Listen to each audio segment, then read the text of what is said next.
Buenas tardes a todos, ¿no? Le damos la bienvenida.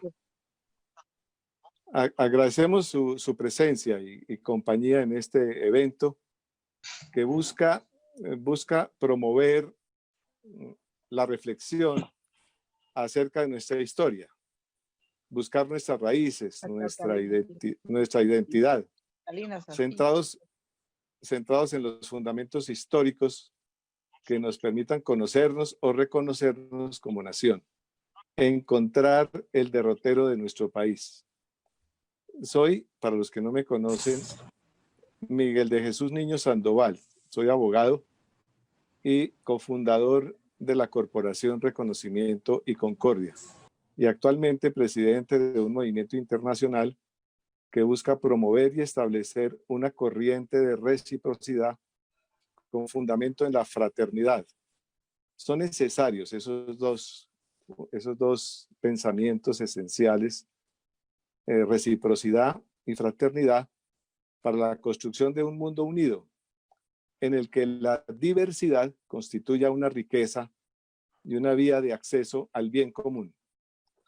Hemos invitado al doctor Enrique Serrano, profesor, escritor, comunicador, historiador y actualmente director del Archivo General de la Nación, a quien agradecemos su disposición de compartir con nosotros sus estudios e investigaciones sobre la historia de Colombia. Enrique Serrano, como historiador, nos invita a buscar nuestras raíces, a responder quiénes somos y para dónde vamos, desenterrar nuestro pasado. Hemos colocado dos preguntas en el texto de la invitación y que ahora también se las recordamos a ustedes en esta conferencia coloquio, que son: ¿qué nos une todavía los colombianos? Y la segunda es: ¿cuáles son los principales rasgos? En el curso de su disertación, el profesor Serrano nos irá ayudando a discernir sobre qué nos une todavía. La palabra todavía es como desesperanzadora. Todavía podemos encontrar valores en la riqueza de nuestra diversidad, en nuestras costumbres, quizás en nuestras devociones, como elementos suficientes para unirnos como pueblo.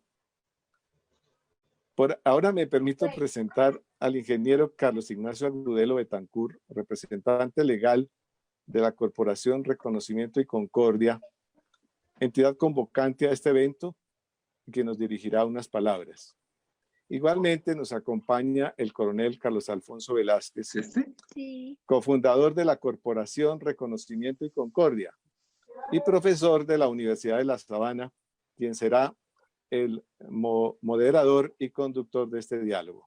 Entonces le cedo la palabra a Carlos Ignacio Agudelo Betancourt. Bienvenidos todos. Voy a tratar de que ese título me quede. Gracias, Miguel. Una especial bienvenida a todas las personas que han atendido la invitación a nuestro primer diálogo de reconocimiento y concordia. Agradezco a los profesores Enrique Serrano y Carlos Alfonso Velázquez por su disponibilidad para conducirlo. En nuestra corporación, personas de diversas regiones de Colombia tenemos como objetivo la consolidación de un amplio movimiento partiendo del desarrollo de un centro de pensamiento que aporte a las ciencias sociales desde una mirada vivencial que se inicia en el reconocimiento y tiene como meta la concordia. Desde nuestras guías de acción en los distintos campos, nos hemos propuesto desarrollar iniciativas concretas de implementación práctica que puedan ser acogidas como políticas públicas locales, regionales o nacionales. El reconocimiento histórico de nuestra identidad cultural, sumado al reconocimiento de los diversos rasgos culturales del presente, nos permitirá avanzar en el camino de la unidad y la concordia nacional. Quien desee conocer más de nuestra corporación, copiaremos en el chat nuestra dirección web. Les anuncio que también tendremos al final media hora para preguntas. Quienes deseen, por favor, escribirlas en el chat o en la dirección de Padlet, que también les llegará por el mismo medio. Le doy la palabra a Carlos Alfonso para que dé inicio a los diálogos. Muchas gracias. Gracias, Miguel, Carlos Ignacio. Veo que ya Enrique está conectado. Buenas tardes. Buenas tardes, Enrique. Bueno, ya está muy bien la señal, entonces Mejor. Okay. voy a permitirme presentarte. Pues ya Miguel y Carlos Ignacio, cofundadores de esta corporación, hicieron un resumen de tu hoja de vida. Pero yo quiero presentarte de una manera, en cierta forma, anecdótica. A Enrique lo conocí, si no recuerdo mal, año 95, cuando estaba yo cursando una maestría en estudios políticos en la Universidad Javeriana. Un profesor de una materia, tampoco recuerdo ahorita el nombre, pero sí recuerdo un libro que trabajamos en esa materia. Se llama el libro La cultura del conflicto. Y hablaba de dos pueblos, bueno, se me fue el autor también. Hablaba de dos pueblos en sus características de nacimiento y demás, y por qué uno era más violento que el otro. Entonces ahí inició, a mi modo de ver, el interés ya académico y de profundizar de Enrique en asuntos de los conflictos en las sociedades. Y lo último que ya ha pasado el tiempo, eso hace ya más de 20 años, lo último que Enrique nos ha aportado son dos ensayos. Uno que se llama ¿Por qué fracasa Colombia? Y el otro que se llama Colombia, historia de un olvido. En ¿Por qué fracasa Colombia? El subtítulo es muy diciente. Dice, delirios de una nación que se desconoce a sí misma. Y en Colombia, historia de un olvido, el subtítulo dice, 3 siglos de un pueblo que surgió sin tirar una piedra. Y eso ya nos pone un momento, ¿cómo así que sin tirar una piedra? Entonces, la conquista no fue violenta, la colonia, ¿qué pasó? Los indígenas no fueron perseguidos. Bueno, todo eso es lo que Enrique ha venido estudiando y hoy seguirá profundizando, pues nada menos que en el Archivo General de la Nación, que es director de ese archivo, para entender un poco más nuestra nacionalidad. Colombia no nació, como lo dicen algunas de las partes del libro, no nació en 1810. Colombia, de 1810 para acá han pasado 2 siglos, pero es que antes de 1810 fueron por lo menos 3 a 5 siglos, pero principalmente 3 de los que sí hay, están más o menos documentados, unos más que otros. Pero entonces ese conocimiento de nuestra nacionalidad es la que nos puede permitir avanzar a un futuro nacional de nación mejor, recordándonos que la nación es diferente al Estado. La hoja de vida, los cargos son importantes, pero mucho más importante en la vida que los cargos y que la hoja de vida son las huellas que se dejan. Y Enrique ha ido dejando estas huellas que les he mencionado muy a grosso modo y otras más porque todo eso se lo ha venido aportando a estudiantes que han pasado por sus aulas en la Universidad de Rosario, primero en la Javeriana y después en el Rosario. Entonces, para nosotros es un placer intelectual, moral, escucharlo y tenerlo en esta invitación, y le agradecemos de antemano su atención a la invitación y le damos la palabra para que nos haga la introducción a sus planteamientos. Pues muchas gracias. Agradezco a la corporación y al coronel por invitarme. Para mí es un placer, siempre será un placer presentar, aunque sea de manera breve, las ideas que no tienen otro objetivo que el debate y la sensata reflexión. Esencialmente, la construcción de argumentos para que nuestra visión de nosotros mismos sea más madura, más completa, más profunda, para que tengamos sobre nosotros mismos muchas más cosas que decir y que discutir.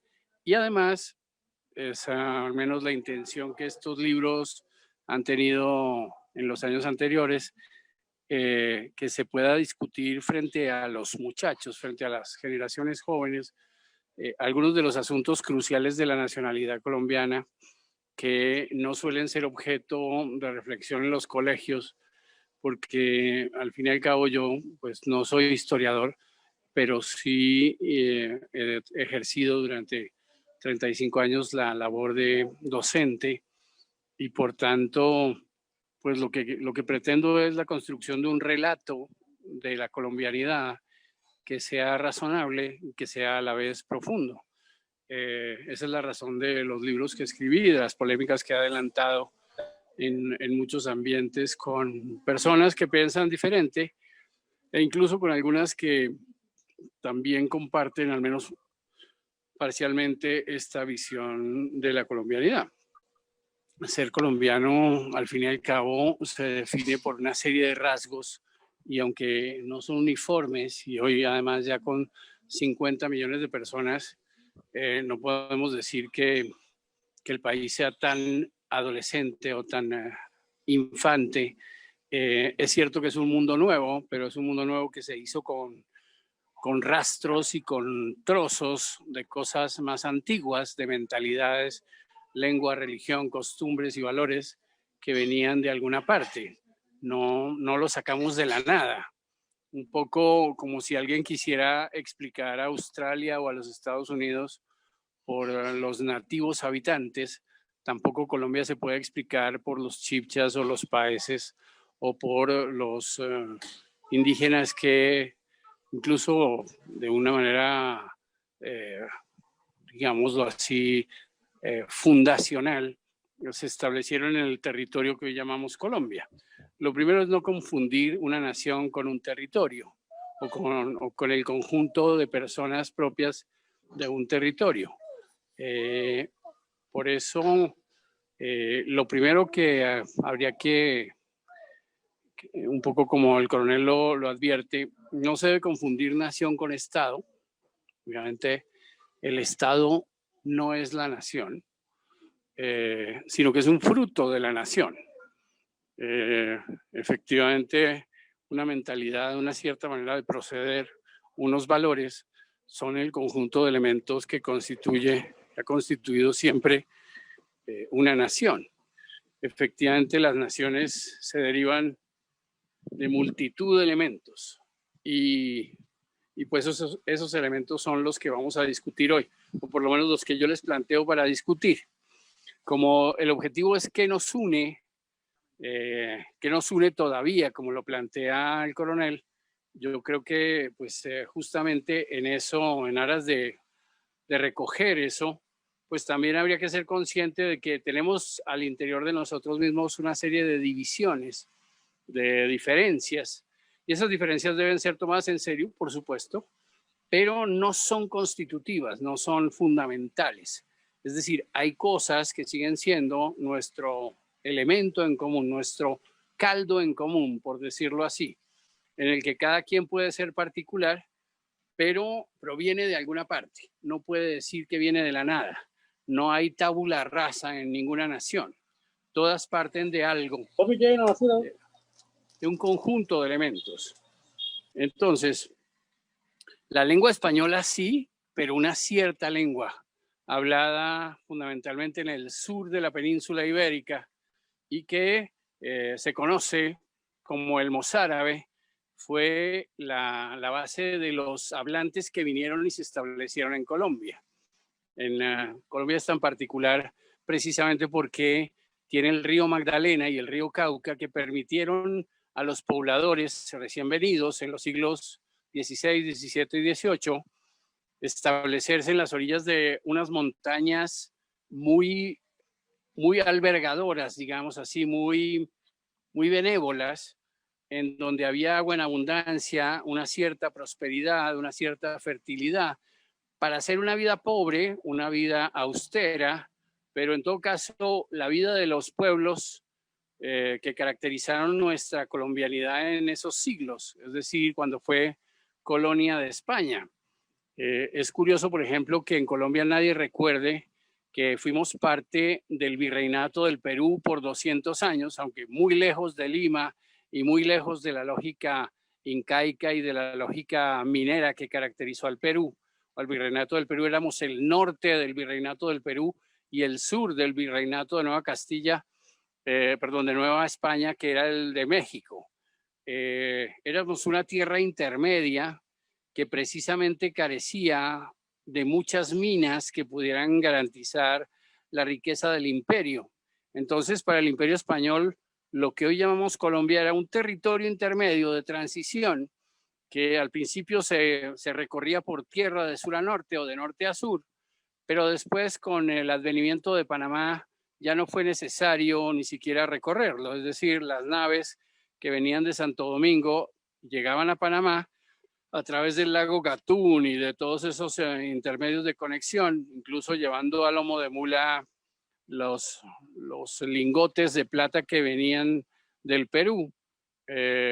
Cargaban los barcos que volvían de nuevo a La Habana o a Santo Domingo y regresaban a España.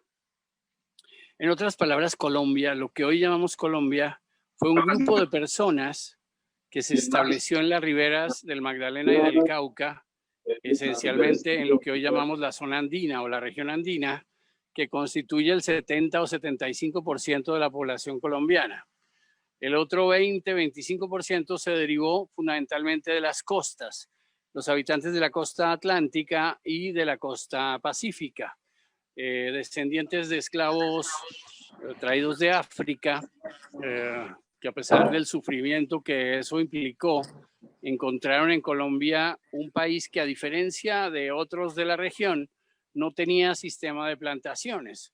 Y al carecer de sistema de plantaciones, la mayor parte de los llamados esclavos quedaron cimarrones, quedaron libres, y se establecieron en el Chocó y en Cauca y incluso en Nariño, en el Valle del Cauca, es decir, en una región relativamente libre de persecución, donde la única relación que tuvieron con el mundo hispánico fue la lengua, por un lado, y la religión, por el otro. Podría decirse que Colombia, la nación colombiana, es mucho más fruto de la influencia eclesiástica y de la evangelización de los curas doctrineros de clero regular y de clero secular, que sí hicieron una nación lentamente y silenciosamente durante los siglos que estoy mencionando, para poder entender la independencia, para poder entender la república, para poder entender incluso el siglo XX tan lleno de problemas y de contradicciones. Es necesario remitirse a esa gente, digamos, los primeros Rodríguez, Martínez, Hernández, González, Pérez, López, que hicieron la nación en los años oscuros del siglo XVI, XVII y XVIII. Esas familias que se establecieron en pequeños pueblos y cuyo destino era no salir jamás de ese pueblito, que incluso a través de un sistema de endogamia, de patrimonios endogámicos, hicieron la nacionalidad silenciosa y discretamente durante los 300 años iniciales. También las crónicas, hasta eclesiásticas y también políticas, recuerdan que esa nación vivió relativamente en paz, es decir, mucho más en paz que en guerra durante esos 300 años iniciales. Esos 3 siglos de convivencia, digamos, razonablemente pacífica, son el crisol en el que se formó una nación que tiene hoy 50 millones de personas, es decir, una nación grande, una nación relativamente ampulosa y que, gracias a una serie de beneficios de muy diversa naturaleza, especialmente la vida suave y tranquila que supuso el aislamiento relativo, el minifundio en el que la mayoría de la gente vivía, contrasta con la idea de Colombia como una nación violenta que hubiera crecido en medio de las tribulaciones, de las escaseces, de las brutalidades que algunas personas han querido vender en el exterior gracias pues a la turbulenta historia del siglo XX.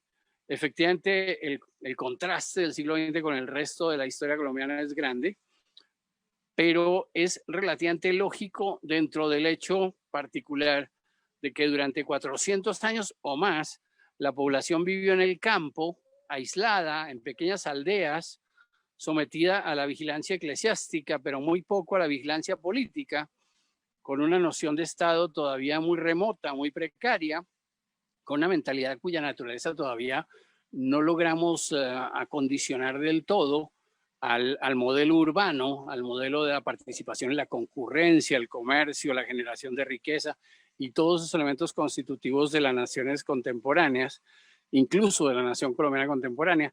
Pero todo eso era casi nada en 1800, en 1850 inclusive. Es más, mucha gente todavía, piensen ustedes que Bogotá era la mayor ciudad de Colombia en el año 1900 con 80.000 a 100.000 habitantes. Algunos dicen que 130.000, pero y era la ciudad más grande del país. En este momento, con una población que llegaba más o menos a los 5 millones de personas, es decir, 10 veces menos de lo que tenemos hoy, esa población tenía 94% rural, 6% urbano únicamente. Entonces, esa nación de campesinos que caracterizó a la vida colombiana es el fermento de lo que nos une. Somos un poco eso todavía, a pesar de los muchos cambios. Un escritor santandereano que yo respeto mucho, que se llama Gonzalo España, decía que los colombianos todavía tenemos tierra en las orejas. Y eso está fuertemente reflejado en la manera de hablar, de pensar, de reaccionar, todavía en el carácter semirural o semicampesino que tiene todavía la mayor parte de la gente, excepto las últimas generaciones ya ultraurbanas que tienen hoy menos de 40 años. Por eso, y esto sería interesante, lo que nos une hay que contrastarlo con lo que nos separa. Todas las sociedades tienen problemas de corte generacional. La cuestión tecnológica y la asimilación de innovaciones divide a la gente, incluso desde el punto de vista estético, por supuesto también desde el punto de vista político. Pero la mayor parte de la población colombiana sigue teniendo todavía hasta hoy en 2020 un origen rural relativamente reciente. Es decir, hasta la gente que se enorgullece más de su bogotanidad, ultra bogotanidad, hasta la gente que vive en el exterior y conforma hoy comunidades muy sofisticadas, tiene a su padre o a su abuelo o a su bisabuelo en el campo trabajando todavía con las vacas y las mulas, todavía de arriero en alguna región, en alguna finca, todavía vinculado a la famosa colonización antioqueña o a la colonización boyacense, todavía mezclado con la sangre y la vida que caracterizaba a los sembrados y los cultivos hasta 1920, hasta 1930. Efectivamente, eso es lo que yo quiero que se destaque. ¿Qué tenemos en común? Tenemos en común la lengua, la religión, una cierta catolicidad problemática, porque de todas maneras estuvo vinculada a cambios de religión que se produjeron en España entre los siglos XV y XVII, a la expulsión de muchos de estos individuos que llegaron aquí, al carácter, digámoslo así, precario de sus títulos, al hecho de que no tenían nobleza ni aristocracia y en España habían sido puestos de lado desde hacía 1, 2 o 3 generaciones y se embarcaron o se metieron a los barcos de contrabando y de extraperlo.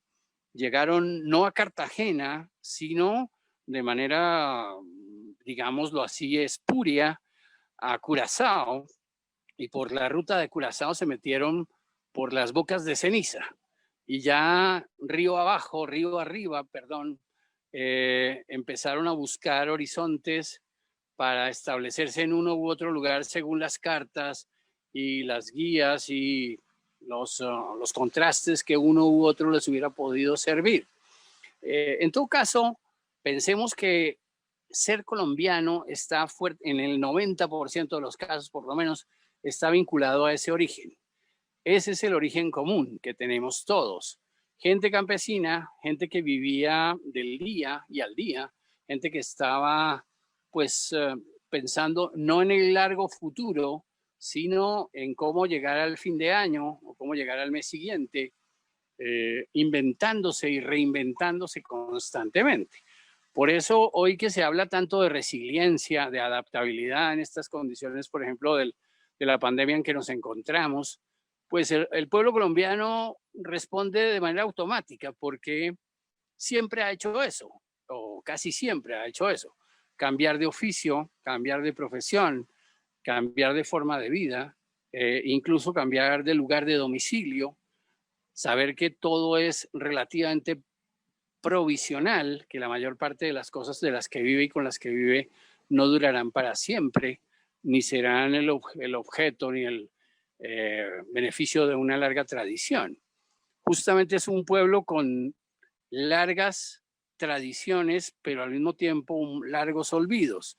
Es decir, enfrentarse a la tierra, enfrentarse a la vida de todos los días, salir adelante en medio de las dificultades. Lo digo porque en general no nos ven así y muchos colombianos académicos no nos ven o no nos vemos así, como si fuéramos esencialmente otra materia. En realidad, esta población bastante grande, este pueblo de 50 millones de personas, se hizo día a día y paso a paso en medio de una serie, digámoslo así, de dificultades soportables y contradicciones manejables. Nunca en una vida difícil o terrible que hubiera garantizado, por ejemplo, pues hambrunas o incluso mortandades gigantescas, pero tampoco garantizándose una gran riqueza. Por eso todavía hoy, cuando la sociedad llega a la clase media urbana, cuando empieza a haber una serie de dificultades propias de las aspiraciones y las dificultades también derivadas de la satisfacción de esas aspiraciones en el mundo de hoy, pues el pueblo sigue teniendo como objetivo seguir viviendo, seguir haciendo más o menos lo mismo que ha hecho durante largo tiempo. Yo me he visto con algunas personas que dicen que esta es una tesis demasiado conservadora. A medida que pasan los años y la analizo con más frialdad, me doy cuenta de que efectivamente es una tesis conservadora, pero así es. El hecho de que sea conservadora no la aniquila. Se trata efectivamente de una sociedad, de un pueblo que es capaz de salir adelante de las dificultades siempre y cuando se hagan dentro del marco en el que tradicionalmente ha resuelto los problemas de la vida. ¿Y cuáles eran los problemas de la vida? Pues crecer, encontrar un trabajo, encontrar una legitimación pública, casarse, tener hijos y llegar a una relativa vejez, que ahora es cada vez más generalizada. Es decir, hoy se vive mucho más tiempo que en cualquier generación anterior.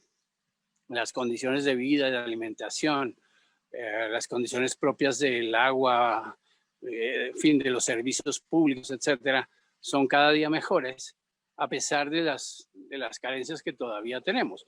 No se trata de un país resuelto, por supuesto que no. Tenemos una gran cantidad de futuros, si se quiere, y pues yo quiero ser razonable y, como les digo, establecer unos criterios que puedan controvertir las objeciones que suele tener la gente. El pueblo colombiano es muy escéptico sobre sí mismo y tiene una serie de ideas en las que el deber ser supera al ser. Digamos que el ser de la nación les parece demasiado poca cosa, les parece como expresión de una cierta pequeñez, de una cierta indigencia espiritual. Y sin embargo, en medio de esa aparente indigencia, hay un pueblo muy resistente, muy adaptable, incluso muy festivo, capaz de salirle al paso a las dificultades, capaz de enfrentar y pues domeñar un poco la parte de la naturaleza que le ha tocado vivir. Es cierto que los colombianos en la mayoría de los casos no hemos vivido ni en la selva, ni en la llanura, en la Gran Orinoquia, ni en la Amazonia.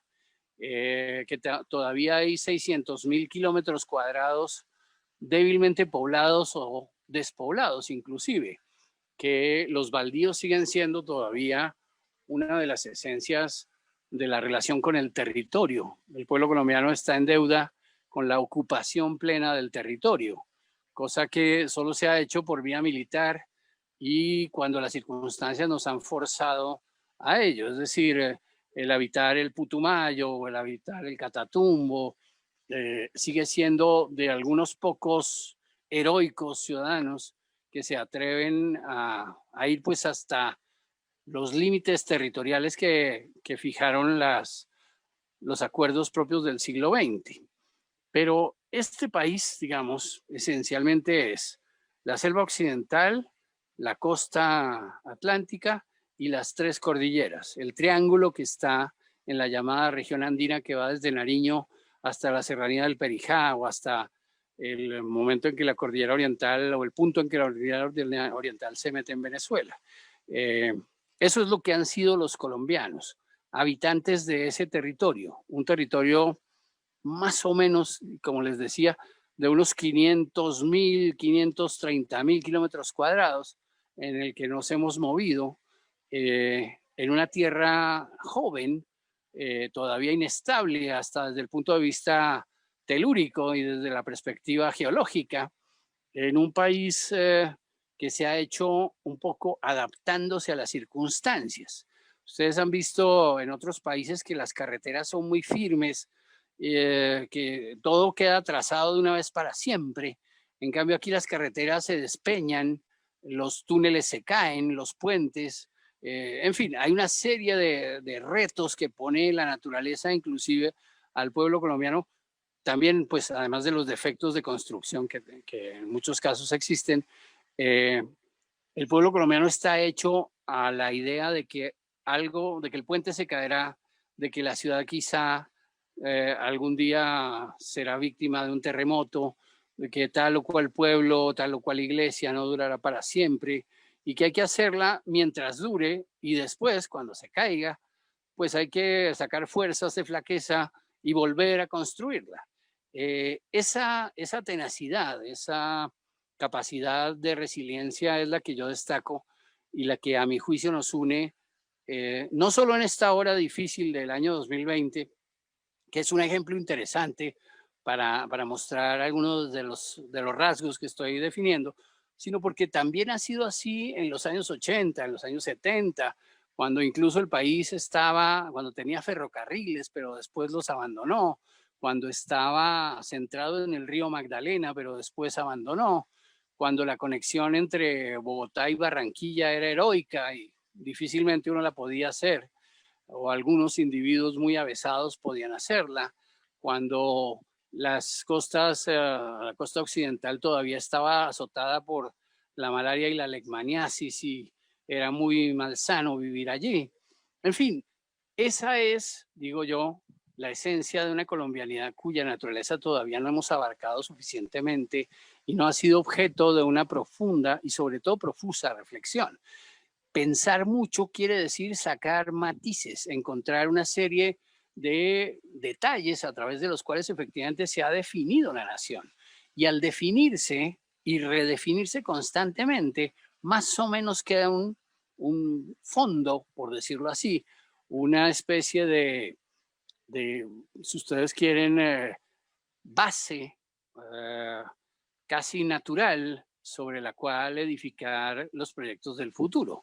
Colombia no es el país que se haya lanzado a experimentos ideológicos más avesados, que casi siempre han salido mal en la mayoría de las naciones latinoamericanas. Colombia es un país de gente moderada, contenida, que habla de un modo, digámoslo así, sosegado, lento, cauteloso.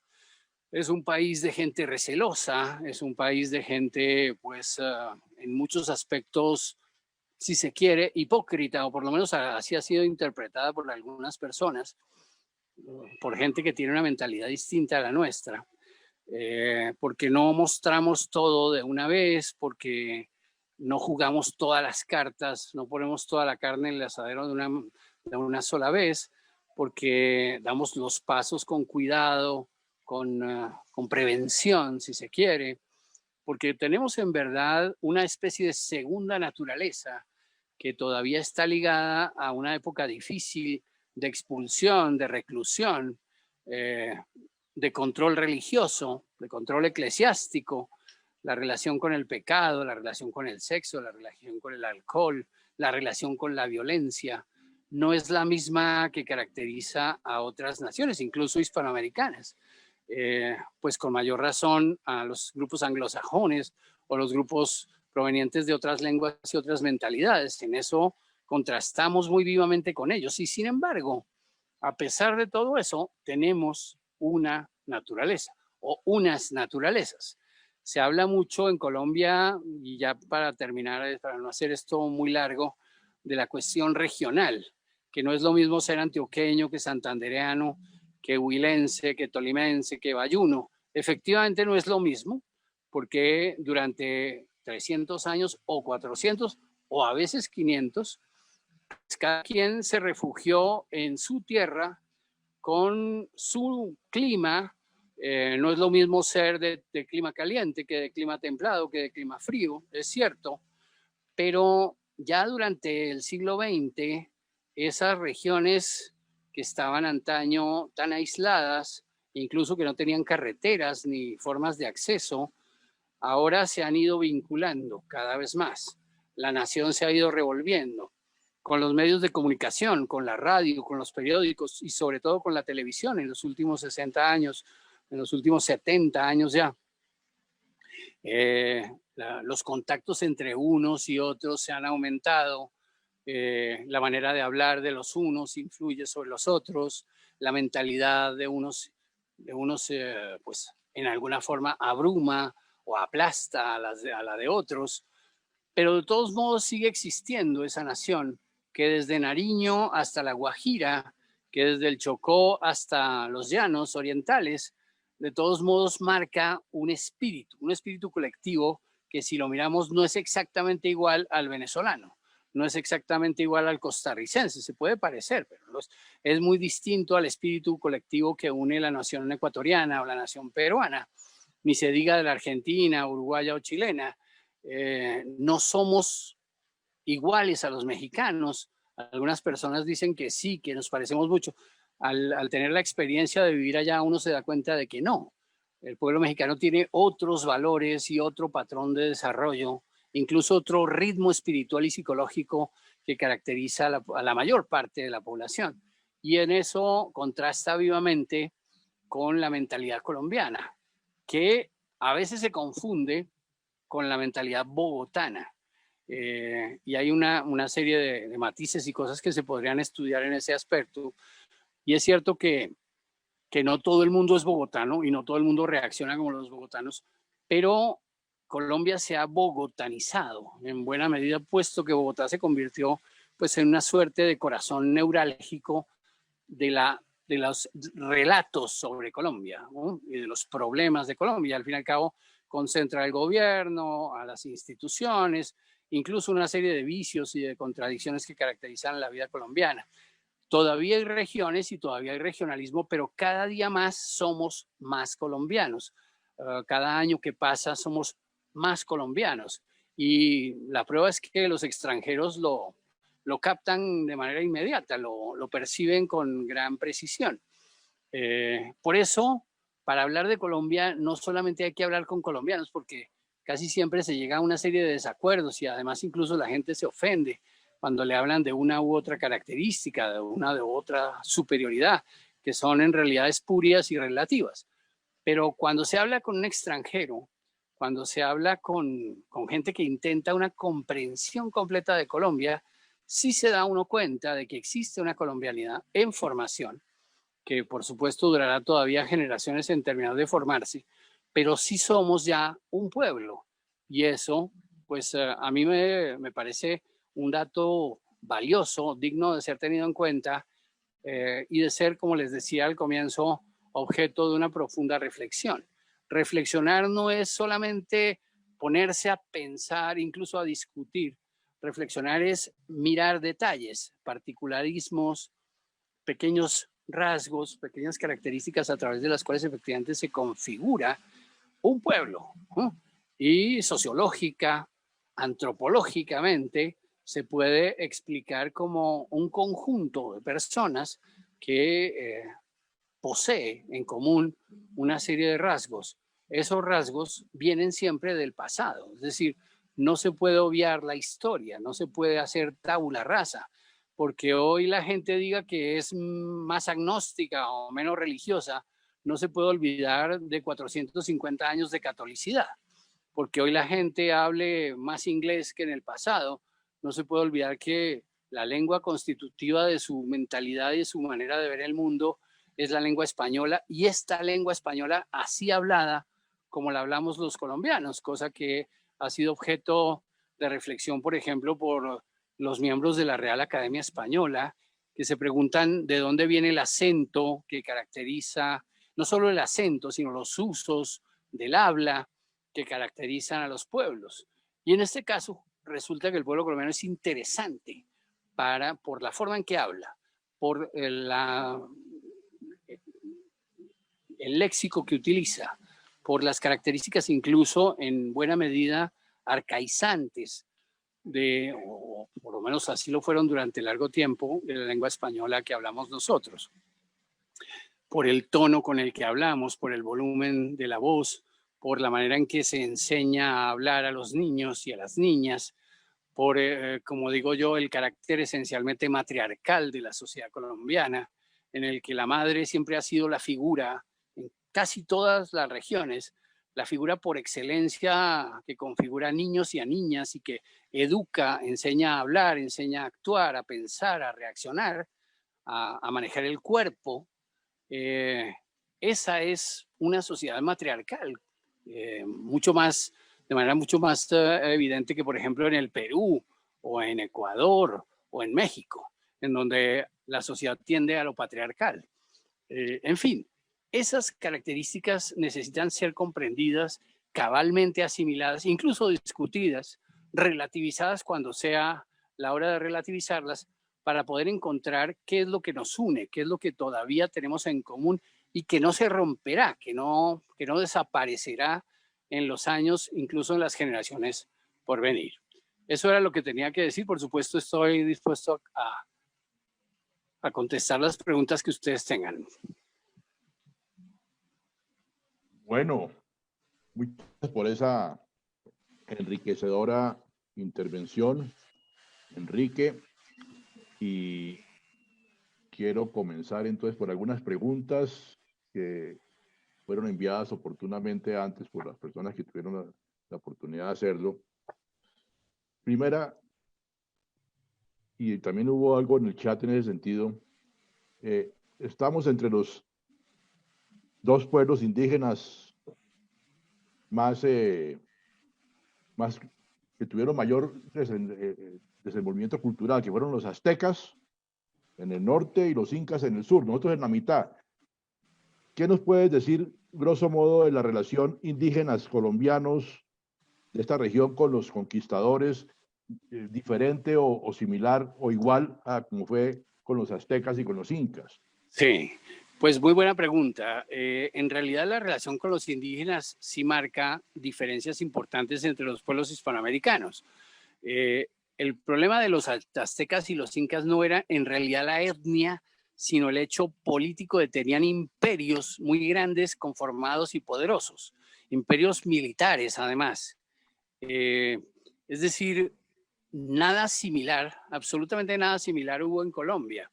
Aquí había tribus dispersas y sobre todo, y lo más interesante es que tenían un carácter seminómada o seminomádico.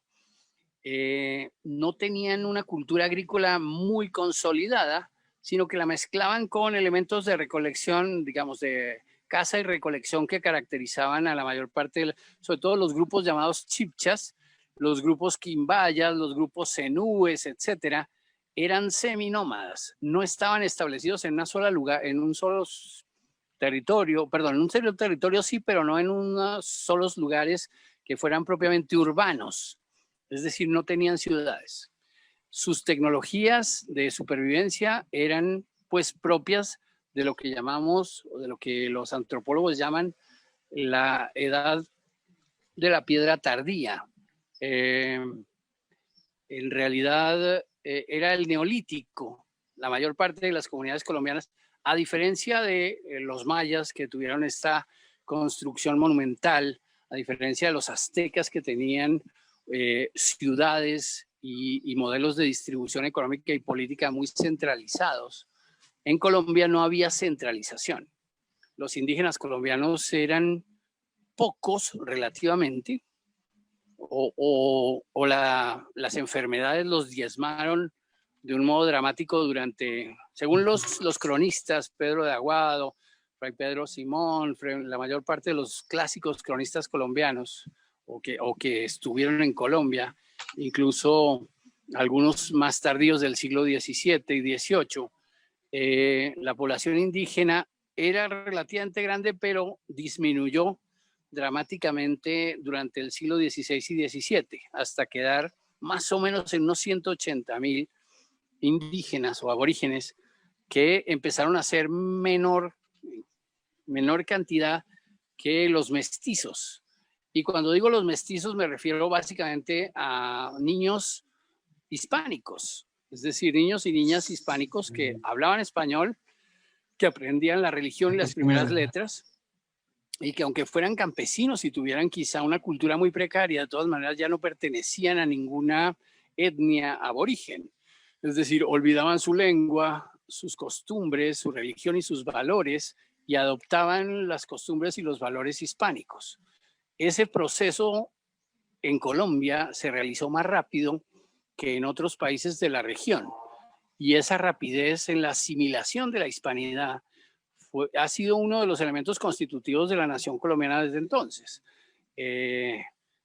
No por desprecio a las minorías indígenas que todavía quedan, que algunos dicen que son entre el 8 o 7%, pero que en realidad etnias aborígenes que tengan su lengua y su religión y su cultura más o menos intactas están alrededor de 450.000, quizá 500.000 aborígenes en Colombia.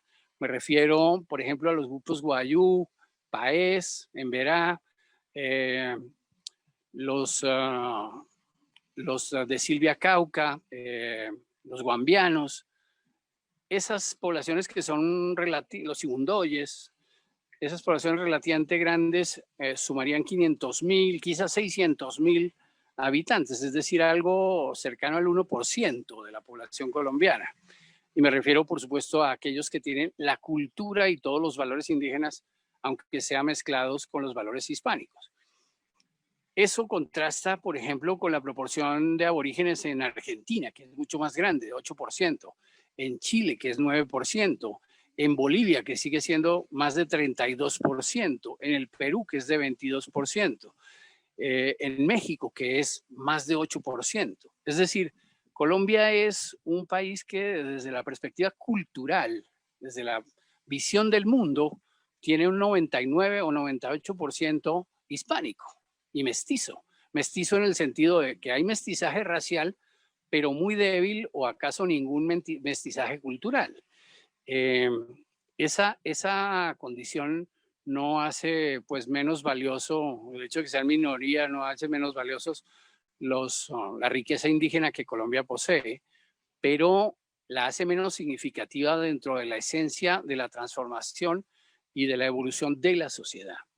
Eso es lo que creo yo sería más justo reconocer. Lo digo porque ese tema es objeto de muchas polémicas y no es presentado como políticamente correcto, pero en todo caso es muy distinto y contrasta, como le digo, con los casos del Perú o de México, de Argentina y de Chile, en donde claramente pues el peso de la cultura indígena es muchas veces mayor. Gracias. Bueno, otra pregunta nos dice lo siguiente: si en la conquista o en la colonia has encontrado tú en tus indagaciones e investigaciones algún tipo de raíz cultural que haya influido para que hoy seamos uno de los países más desiguales del mundo. Mejor dicho, en esa época también había desigualdad y la hemos mantenido, no hemos podido quebrar esa tendencia. Y complementaria a eso,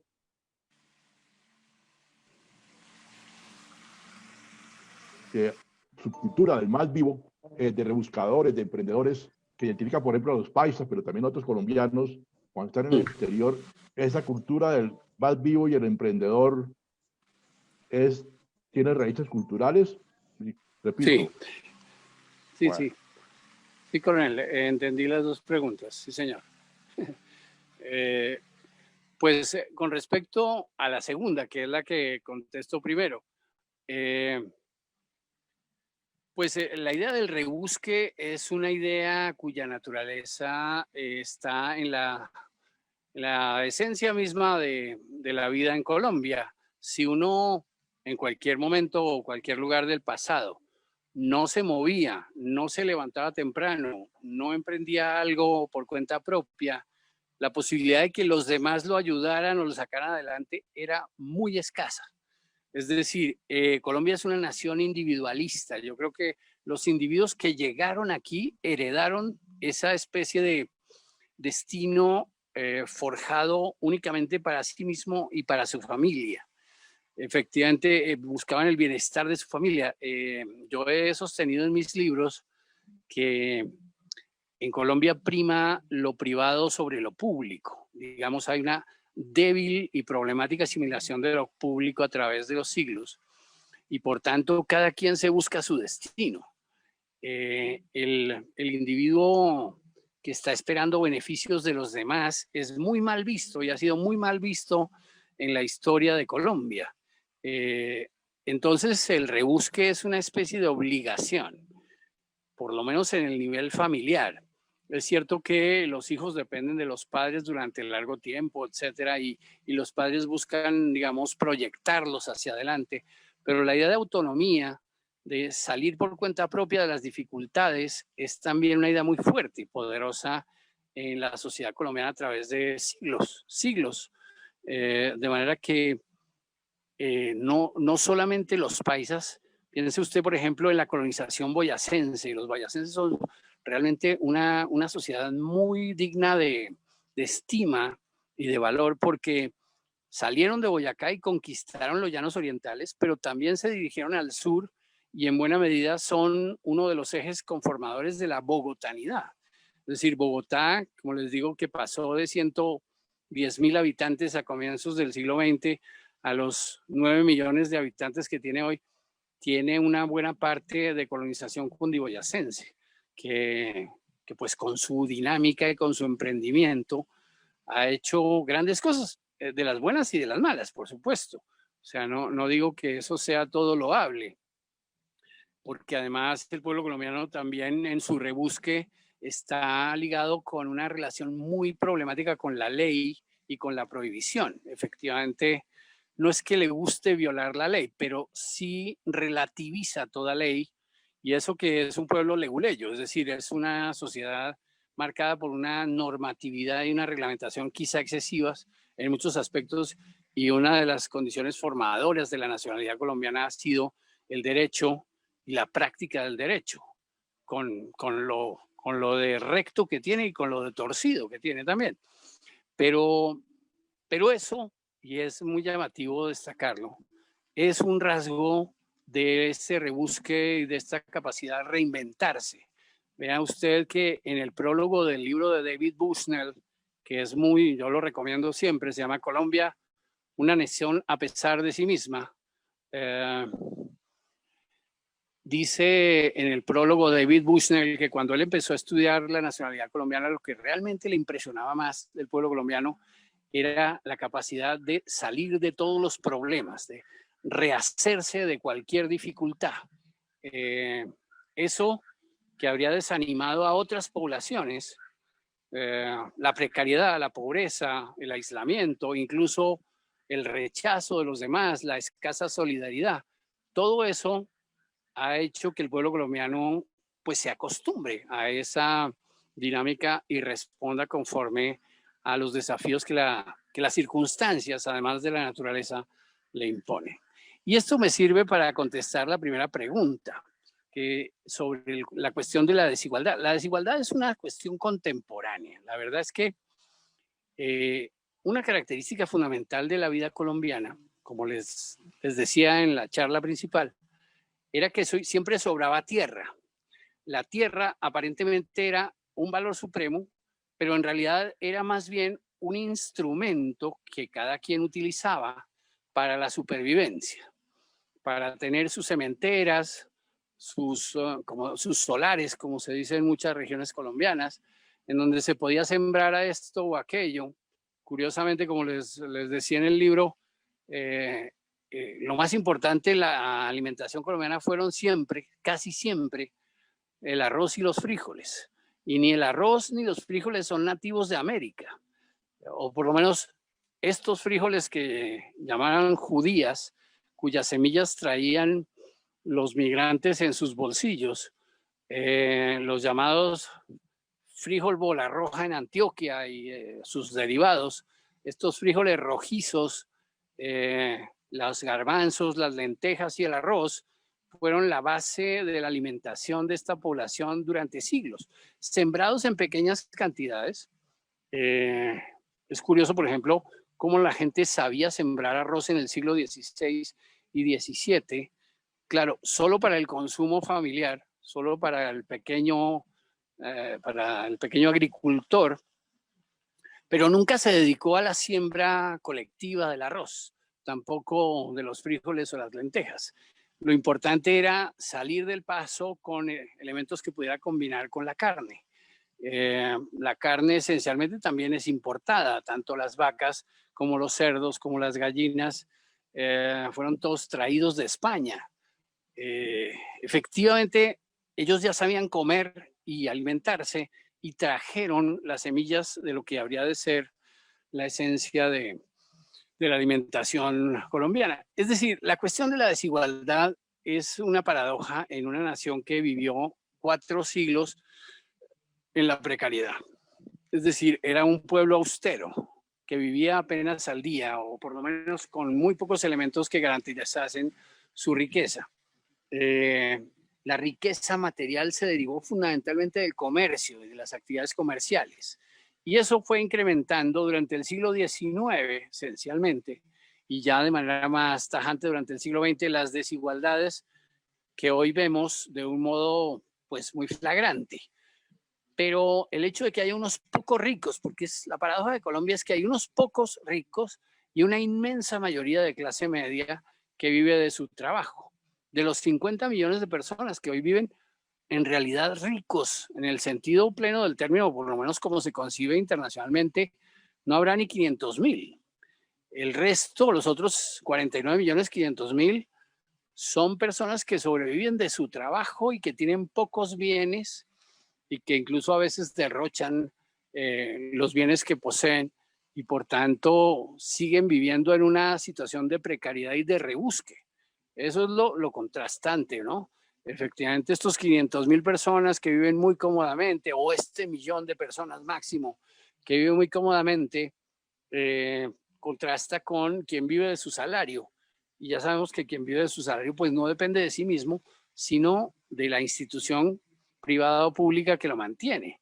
Por eso la idea de la desigualdad es un poco un discurso político que hoy tiene mucho éxito, pero es parecida a cómo se vive en prácticamente cualquier país del mundo y no solo de Hispanoamérica o Latinoamérica, en donde valores similares y contrastes similares se ven en todas las naciones.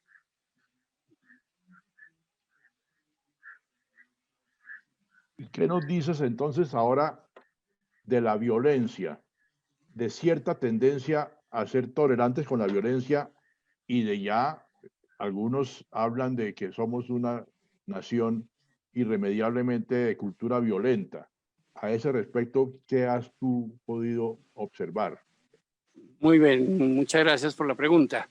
La verdad es que la conclusión a la que yo he llegado después de varios años de estar estimando estas hipótesis, porque al fin y al cabo se trata solo de hipótesis, la verdad es que mirando la historia del pueblo colombiano no prima la violencia, no es la historia de un pueblo violento.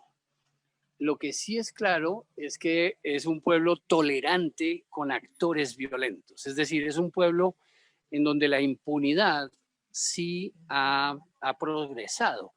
Si ustedes miran incluso las guerras del siglo XIX, porque realmente guerras no hubo durante la colonia, guerras en el sentido de desórdenes civiles relativamente importantes.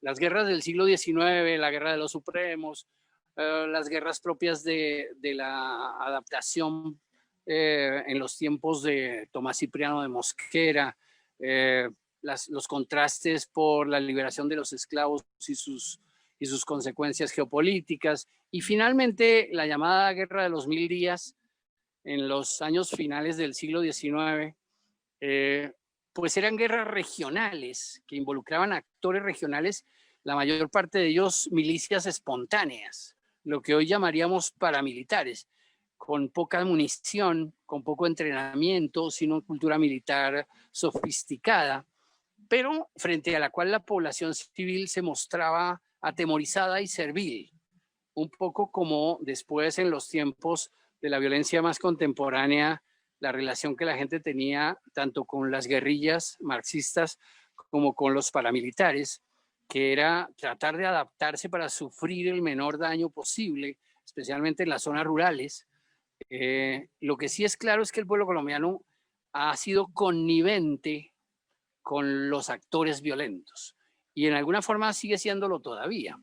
El Estado tampoco está muy aceitado para suprimir la violencia. En alguna forma aparece para controlarla, controlar los desmanes en ciertos momentos, pero no combate las razones estructurales de la violencia misma y por tanto esa violencia se sigue realimentando o retroalimentando. La mayor parte de la violencia en Colombia está localizada en las llamadas fronteras de colonización, es decir, en áreas de débil vigilancia estatal.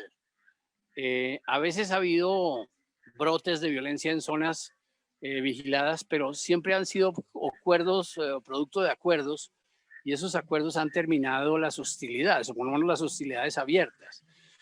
Es un país más que de guerras, es un país de acuerdos y de tratados.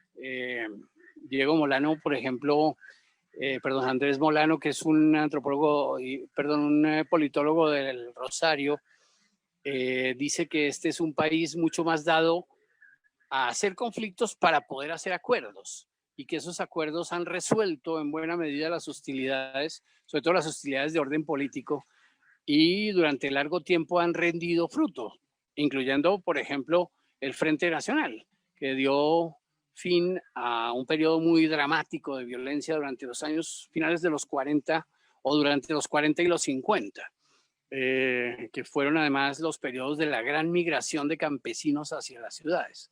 En realidad Colombia se urbanizó en buena medida durante los 30, 40 y 50, de un modo muy eruptivo, de un modo muy desordenado y, por supuesto, como resultado de esa transición y de ese desarraigo también de un modo muy violento.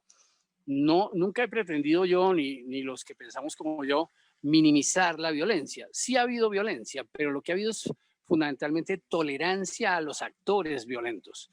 Piensen ustedes que cuando el Mono Jojoy y cuando Tiro Fijo y Timochenko, pues organizaban masacres, la respuesta del pueblo era completamente pasiva, y no me refiero solo a las poblaciones en donde ellos realizaban estas crueles incursiones, sino también a Bogotá y a las principales ciudades que minimizaban el asunto y hablaban de otra cosa. Todavía hoy, en buena medida, a diferencia de otros países en donde cualquier masacre es objeto de una investigación muy minuciosa y de una retaliación muy profunda contra los actores violentos, en Colombia se minimiza la acción violenta y todavía estos individuos están presuntamente perdonados en el Congreso y algunos aspiran a ser presidentes, etcétera, aunque hayan tenido una historia, pues un prontuario muy brutal. Esa es una característica de la población colombiana y es difícil de curar. Creo yo que es un asunto que debería ser discutido ya no solo desde la perspectiva puramente política, sino como parte del análisis de la psicología colectiva del pueblo colombiano, porque yo creo que la psicología colectiva y la antropología histórica pueden ayudar al menos a entender los graves asuntos de violencia por los cuales hemos atravesado durante largos años. Bueno, y la última de las que nos enviaron antes de darle la palabra a Carlos Ignacio para que nos transmita las que has extractado del chat. La última es si encontraste o has encontrado alguna raíz cultural en la relativa estabilidad institucional que ha tenido el Estado colombiano? Sí, muy buena pregunta esa. El contraste es muy acusado y muy agudo entre una sociedad, digamos, desprevenida y, o mejor, mal cuidada y autónoma, que ha tenido episodios de violencia relativamente importantes, y la estabilidad institucional, porque Colombia es claramente un país estable en sus instituciones. Como actor internacional incluso parece uno de los mejores alumnos, siempre prodigando conciliaciones, pactos, palabras de solidaridad y de apoyo, minimizando los conflictos o por lo menos estableciendo vías de paz. Y la vida de la sociedad, que en realidad no es tan pacífica, claro, tiene sus lances y sus violencias. Como le decía, yo creo que la nacionalidad la conformaron los cristianos nuevos que vinieron y se establecieron en las orillas del Magdalena y del Cauca. Esos se crearon la cultura colombiana. Esos individuos huían de la persecución religiosa y política que sufrieron en España y se adaptaron aquí porque era un país libre en donde la persecución religiosa era mínima y la persecución política no existía. Entonces, estos individuos que crecieron en esta Colombia, digamos, tranquila, tolerante, relativamente pacífica y libre, pues hicieron una vida cuya naturaleza estuvo marcada por una relación lejana con las instituciones imperiales. Lo que la gente sabía, y por eso ha quedado tan fuertemente reflejado en el imaginario colombiano, era un poco de medicina no formal, pero que permitía que la población viviese largo tiempo en climas sanos y relativamente libre de grandes enfermedades, y también el respeto de las leyes. Por eso las profesiones de médico y abogado fueron la esencia sobre la cual se edificó la nación colombiana. Médico y abogado. Todavía hoy, pues el prestigio que se goza o que goza la medicina y el derecho, pues muestran muy a las claras un poco la mentalidad nacional, que sigue siendo en buena medida este leguleyismo por el cual hay muchas leyes, hay muchos abogados, hay muchas reglamentaciones, aunque no se cumpla más que una parte de esa reglamentación. Eso hace o ha producido un país que respeta mucho la apariencia de la ley, digamos, la nominalidad de la ley, pero que en realidad se burla de ella. El famoso se obedece pero no se cumple, que durante tanto tiempo se dice o se puede decir que ha regido la vida colombiana. Esa condición pues es una especie de destino. A mí me parece un destino, al menos un destino colectivo, que caracteriza a la nación colombiana desde hace mucho tiempo. Y pues no ha cambiado mucho a pesar de las circunstancias y las dificultades con las cuales vivimos hoy. Gracias. Bueno, entonces, Carlos Ignacio, nuestro director ejecutivo de la corporación, a ver, ¿qué preguntas has sacado que no hayan sido mencionadas ahora y que haya respondido Enrique? Carlos Ignacio, sigue, por favor. Claro que sí, ha habido buena participación. Aquí en pantalla pueden ver, pantalla compartida, pueden ver algunas de las preguntas. Disculpan que no ha sido posible anotar el nombre de la persona por cuestiones también de tiempo. Voy a leer la primera. Colombia es un país segmentado en todo sentido. Regiones geográficas, culturas regionales, zonas de reserva campesina, comunidades de paz, regiones campesinas, regiones de afrodescendientes, regiones indígenas, zonas veredales transitorias de normalización, etc. Lo que divide a nuestra nación más que esa segmentación es la legislación que no permite un marco político legal igual para todos, y las autonomías que se dan en cada región marcan distancias que no facilitan la unidad nacional desde el punto de vista de la construcción de nación. ¿Qué piensa de eso? Pues yo no tengo la intención de negar las muchas dificultades por las cuales atraviesa un país como Colombia. Sería una actitud estúpida por mi parte, pues. Pero vea usted que en realidad hoy el 80% de la población vive en grandes ciudades. Colombia es hoy un país de ciudades. Tiene por lo menos 24 grandes ciudades y 32 más en formación. Luego, la vida urbana, con sus premisas y sus pruritos, es la que en realidad marca la pauta de la Colombia de hoy, de 2020. A mí se me va a quedar, ¿no? Allá no. La población que vive en el campo, exclusivamente de vida campesina, es cada vez más pequeña.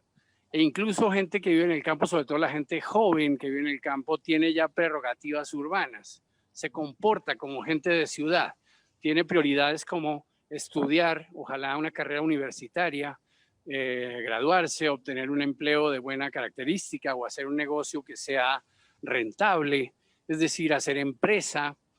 El pueblo colombiano ya no tiene esa característica pasiva o tan pasiva que caracterizó la vida rural, porque efectivamente ser rural está un poco sometido a factores de familia, de clan, de influencia, de matrimonio, que ya no son tan decisivos como lo fueron durante tantas generaciones.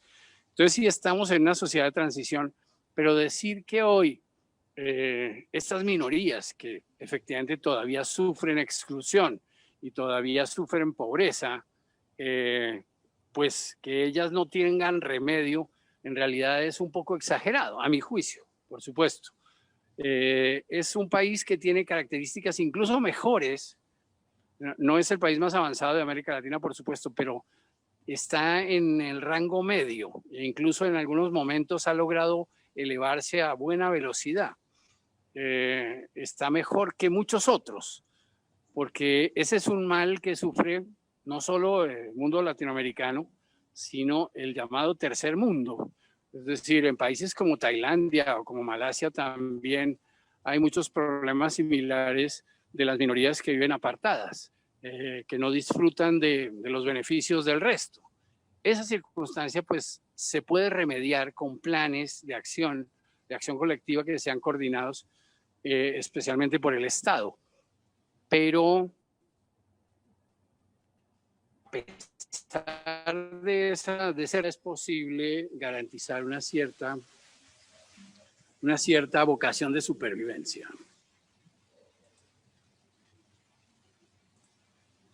No sé si me he hecho entender. Pero... Sí, muy bien, gracias, doctor Sedano. Voy a mostrar otra de las preguntas. Dice, Bolívar concibió la independencia en dos fases, liberación y consolidación. La liberación se logró, la consolidación ha sido difícil conseguirla. ¿Qué hay en el trasfondo cultural del colombiano que ha impedido que logremos definir para dónde vamos y que no logremos salir de un espiral político que ha sido casi el mismo en los últimos siglos? Pues en verdad el rumbo de la nación no es, nadie lo puede fijar de manera absoluta, y pues menos yo, pero sí se puede concluir, y esto es interesante, que será parecido al que ya hemos recorrido. Es decir, las naciones se traicionan y por tanto siempre pueden salir de los trances en los que en determinado momento se han metido. Por eso me parece llamativo, interesante, que pues nos tomemos en serio el hecho de que pueda haber un patrón de recuperación en toda nación, de que nunca se pierde para siempre la salida a través de la cual uno aborda los problemas. Y pues el pueblo colombiano ya sabe resolver problemas y no creo que pierda esa habilidad en el corto plazo o en el mediano plazo. Por tanto, pues hay que ser, yo insisto, razonablemente optimistas. No es una costumbre colombiana. El pueblo colombiano es muy pesimista y muy tremendista, o por lo menos una parte importante. Y curiosamente la racionalidad madura supone que seamos capaces de relativizar ese tremendismo, ese espíritu un poco escatológico de que si las es que ya no fue una nación construida en la imperfección y que durante los años de siglos de su desarrollo así perfecta probablemente seguirá haciéndolo. Seguirá haciéndolo a veces con creces, pero eso no quiere decir que esté perdida. Ninguna nación en realidad está perdida. Piensen ustedes en una nación hermana como la nuestra, es decir, Venezuela. Venezuela es un país que contrastó, sobre todo en el siglo XX, de modo muy agudo con Colombia, porque contaba con recursos vitales para el mundo, como son básicamente los recursos petrolíferos. Colombia tiene petróleo, pero ni de la profusión de petróleo que tiene Venezuela. Pero curiosamente ese fue un factor que la llevó a unas Honduras y a unos experimentos fallidos de populismo muy dramático que la tienen sumida en la condición dramática en la que se encuentra, que es para todos un verdadero fracaso nacional. Que Colombia caiga en una especie de vacío como ese en que cayó Venezuela, pues no resulta muy probable, y menos considerando las circunstancias propias del mundo actual, porque al fin y al cabo todo país, toda nación está en el mundo. Hubo vicios, hubo contradicciones que llevaron, por ejemplo, a la nación cubana, o a la nación venezolana, o a la nicaragüense, a estas Honduras ideológicas, pero efectivamente se trata de un fracaso rampante, y por tanto la perspectiva de que Colombia se lance al menos irreflexivamente a algo tan quimérico como eso, pues resulta poco probable, al menos. Entonces, decir que vamos hacia la catástrofe es exagerado, aunque también decir que todo está resuelto es iluso e irresponsable.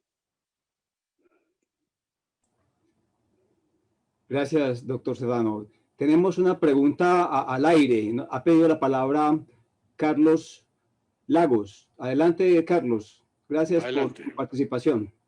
Muchas gracias, doctor Serrano. Quiero de antemano felicitarlo por la claridad en la exposición. Realmente se logra entender varios conceptos y me llamó mucho la atención el tema de la resiliencia. Pero mi pregunta y mi inquietud va en el siguiente sentido. Teniendo en cuenta que la gesta independentista se hizo entre españoles nativos de España y hijos de españoles criollos, ¿se podría decir que la gesta independentista se hizo de espaldas al concepto de nación? Sí, señor. Pues yo sostengo que, piense usted que cuando llegó la independencia a Colombia, España estaba invadida por las fuerzas francesas, el rey estaba en el exilio, el ejército oficial del Imperio Español estaba disgregado y perdido. En realidad, yo escribí el año pasado una novela con ocasión del bicentenario de la independencia, se llama Guerras Ajenas, para mostrar, entre otras cosas, que tanto las tropas realistas, o sea, las tropas españolas, como las tropas patriotas del ejército de Bolívar y de Santander, estaban conformadas por criollos neogranadinos. Las tropas patriotas además tenían algunos lanceros venezolanos. En realidad era una guerra civil entre partidarios de la independencia y partidarios de la conservación del régimen realista, porque no había españoles para luchar en América, porque Morillo lo que había venido era a tratar de restaurar con neogranadinos, o sea, con nativos, algunos oficiales españoles, para salvar lo que a la postre resultó ser inevitable, que fue la catástrofe de las colonias americanas.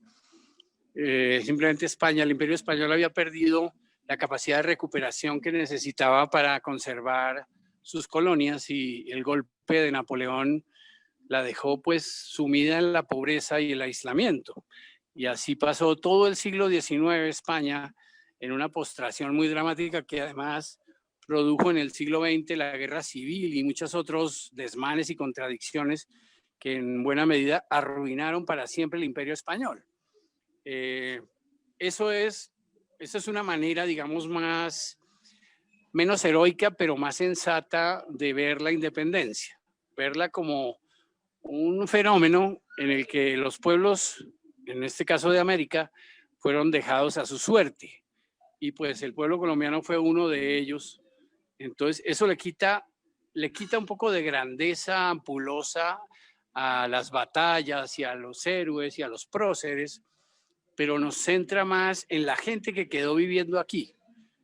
Alguna de ella muy renuente a aceptar la independencia, la república y sus instituciones, y que, por ejemplo, como los antioqueños o los pastusos, se demoraron mucho tiempo en aceptar la victoria de Bolívar y el advenimiento de una constitución nueva, y en realidad la llegada de una institucionalidad nueva que todavía algunas regiones en Colombia se resisten a aceptar después de 200 años. Gracias, doctor Serrano. Y eso nos podría también responder por qué también esa lucha, esas élites se han seguido sucediendo en el poder en el transcurso de nuestra historia y ha generado esos diferentes conflictos internos. Pues precisamente porque no hay élites, al menos no hay élites consolidadas ni una auténtica aristocracia. En realidad son advenedizos, es decir, personas que de la nada, de los famosos parvenus, como dicen los franceses, de la nada llegaron a posiciones de poder y de riqueza, pero muy pronto cambiaron los factores que les daban ese poder y esa riqueza y cayeron en el olvido. Entonces, esa dificultad, digamos, adaptativa de la sociedad colombiana, por carecer de una élite, o por lo menos de una élite consolidada, hace que haya disputas en el poder constantemente y que cada quien o muy pocos en realidad de manera auténtica cultive un sentimiento patrio que le permita tener un proyecto nacional de gran envergadura. Porque al fin y al cabo lo que salvaría a un país como este, o por lo menos le daría un rumbo mucho más permanente, es poseer un proyecto nacional sólido, que todo el mundo tuviera en la cabeza. Si eso se construyese algún día, muchos de los males del pasado quedarían disimulados y perderían pues parte de su gravedad, ¿no? Serían en alguna forma resueltos. Muchas gracias, doctor Serrano. Mucho gusto, mucho gusto. Ha sido un placer hablar con ustedes esta noche. Bueno, pues entonces, Carlos Ignacio, démosle la palabra a Miguel para que nos cerremos, porque ya no podemos abusar del tiempo de Enrique y de los amables asistentes, que llegamos a tener 50 personas en promedio participando, y eso es muy importante. Nos muestra que podemos revitalizar lo que en alguna época, hablando de cultura, se llamaban los bienes culturales. Pero claro, sin la parranda que después se volvió consuetudinaria, pues, pero bienes de cultura. No sé, Miguel, ¿quieres dar unas palabras de cierre para agradecer y sacar alguna conclusión? Permítame, bueno, sí. Permíteme, Miguel, dar las gracias a todos los que participaron con las preguntas y con los comentarios. Vamos a tomar nota de todos ellos para darle continuidad a estos diálogos. Adelante, Miguel. Bueno, gracias. Sí, he estado atento a los chats de los participantes y nos daría lugar para continuar un diálogo por largo rato con el doctor Serrano. Pero es el inicio de algo. Como decía al principio, doctor Serrano, yo pertenezco a un movimiento que estudia la ciencia política desde la mirada de la unidad, buscando integrar a los dirigentes, a los políticos, a los ciudadanos, a la búsqueda de la unidad por el bien común de los colombianos, porque los políticos, como usted bien lo dice, ni siquiera llega a ser élite y mantienen esa individualidad y nos la transmiten. que buscamos con este movimiento, y se lo dejo a la consideración de quienes nos escuchan, es abandonar esa visión estrecha del propio ángulo del mundo.